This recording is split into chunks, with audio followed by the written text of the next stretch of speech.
Let's welcome Olia, maintaining a hairable standard of beauty for the first time at the Bear. Come on up.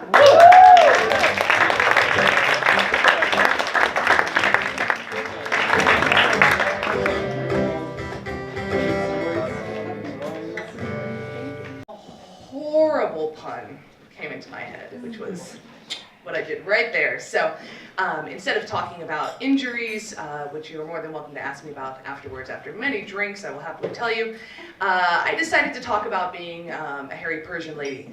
So, yeah, there you go. So this is something that for a long time caused a lot of problems with me. So when I was a little girl, we lived in Tehran, Iran, and I'm sure many of you are familiar, at least somewhat, with the Middle East, in that in the Middle East, at least in Iran, women have to be covered, right, for religious reasons. But my grandma was around far before the Ayatollah took over, and a long time ago. And so she made up this beautiful lie about how the reason why, even as a little girl, you had to have your hair covered and everything covered is because Iranian women, our hair is so powerful that if we unleash it and people see it, they will just be drawn to us and harass the crap out of us and not leave us alone. So my grandma's famous story was this thing is powerful, keep it covered, because the second you unleash it, you're just going to have a horde of people behind you. So that's as a little kid, that's what I was raised to believe, was like, you don't know what the hell's under this. Right? So all this power that I had, which was also very, very strange, going from living in the Middle East, living in Iran, to moving to the States, so going to California. And I lived in a very, very small town in Southern California where we actually had cowboys, like real cowboys, and Trump supporters. So it was the perfect combination of human being. It was fantastic.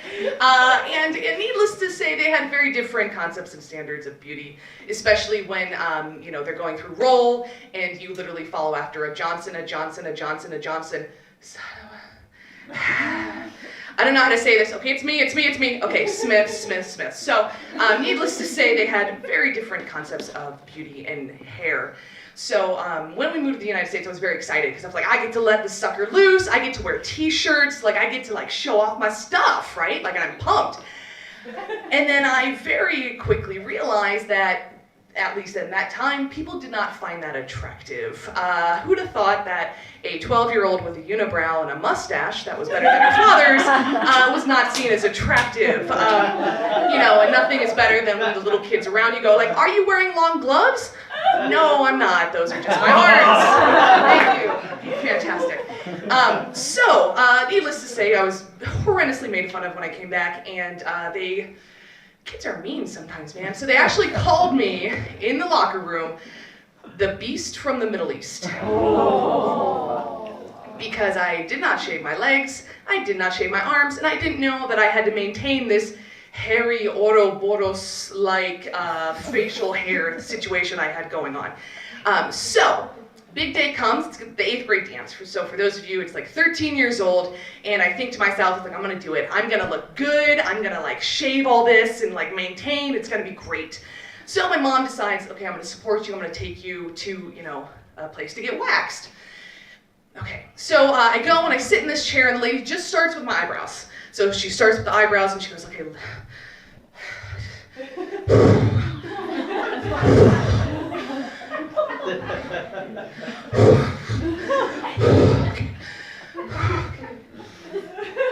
And then she leaves for 5 minutes. And she comes back with a drink, and then she turns to the ladies behind her, and she's like, oh God. And then she turns to me, and I'm like, oh, we're done yet? She's like, no, just left. And I go, oh, okay, is this normal? No.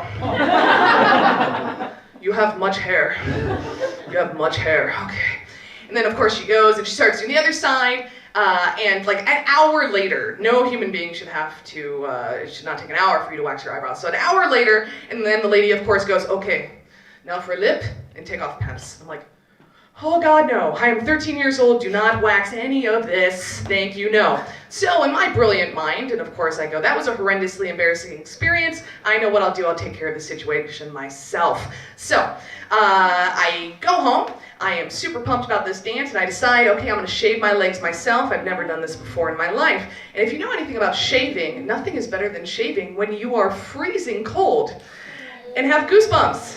Yes. So I managed to get up to my knees, gorgeous looking red scars all up and down the legs. It was beautiful to match that white dress, fantastic.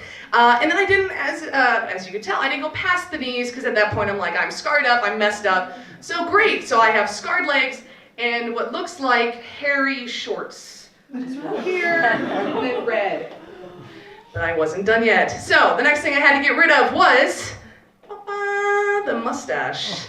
Yes, absolutely. So I went to the store. I was using one of those little wax strips, and I put the wax strip on my lip, and I tear it right off. And I also tore off part of my upper lip. Yeah, so I was looking pretty fly for the 8th grade dance. Yeah, so razor burn legs, looking like I'm wearing hairy shorts, half the mustache, the other half is bleeding. That night I ended up meeting someone, and we ended up spending the night together. In the morning we get up, you know, sun to shine, all that. They see everything in its full glory, and it was strange because this was one of the first moments where I actually had someone touch my body hair. And he like played with armpit hair, and then he like was rubbing against my hairy legs and other things. He was rubbing against hairy legs, and he didn't even say anything. He didn't say, "Oh, you're beautiful." He didn't say, "I like it." He didn't say anything. But just the fact that I had someone acknowledge and touch something that I was so embarrassed and ashamed of changed my entire perspective. And I remember standing in his shower and rinsing off and watching all my hair swirl around the drain, also thinking, I gotta buy this guy Drano because he's gonna need it. Sorry about that. There's a reason why we call them hair monsters, just so you know. But I was watching all this happen, and I got dressed, and I could feel like my armpit hair kind of poking out of my shirt. And I remember walking out of the apartment thinking to myself, I spent so long trying to maintain this condition and trying to maintain this standard, only to realize that there was nothing that needed to be maintained. And in doing this, I ended up realizing I don't need to maintain anything, because what I am and what all this is beautiful regardless. Woo!